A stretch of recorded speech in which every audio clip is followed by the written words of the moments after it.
جات لي في اول سيشن وهي غضبانه جدا.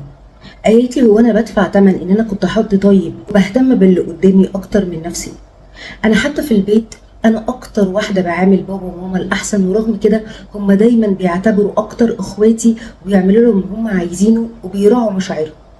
بين اصحابي انا اخر حد ممكن يسالوه عن رايه.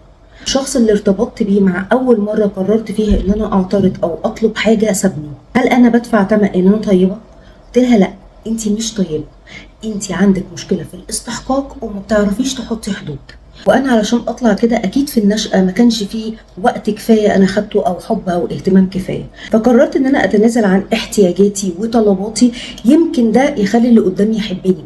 ماذا لو انا قررت ان انا اطلب او اعترض وهم سابوني؟ فاللي بيحصل ان احنا بنخرج بالمنتاليتي دي نكمل حياتنا. بس للاسف لازم تدركوا ان الشخص اللي ما بيعرفش يطلب ولا يحط حدود هو اكتر شخص بيتم التضحيه بيه. لما اشتغلنا مع بعض في السيشنز بدات تحط حدود، كانت بتجيلي كل مره بعدها حاسه بتوتر شديد، حاسه انها انسانه وحشه ومش متعوده على نفسها بالستايل الجديد. بس الحدود دي كانت هي الحاجه اللي ساعدتها تفلتر كل الاشخاص اللي حواليها.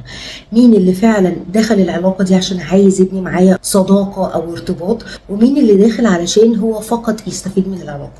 وعلشان كده لو فعلا بتحبوا نفسكم بدل ما بتروحوا ان انتوا تحاولوا تعملوا شوبينج ولا تاكلوا شويه حاجات فاكرين ان انتوا كده بتحاولوا تسعدوا نفسكم، دي افعال تعويضيه بتعمل لكم سعاده وقتيه، وهترجعوا تاني لنفس الشعور ان انتوا مش مبسوطين ومش سعداء ومش عارفين ليه مفيش حد حواليكم بيختاركم او بيحترم حدودكم.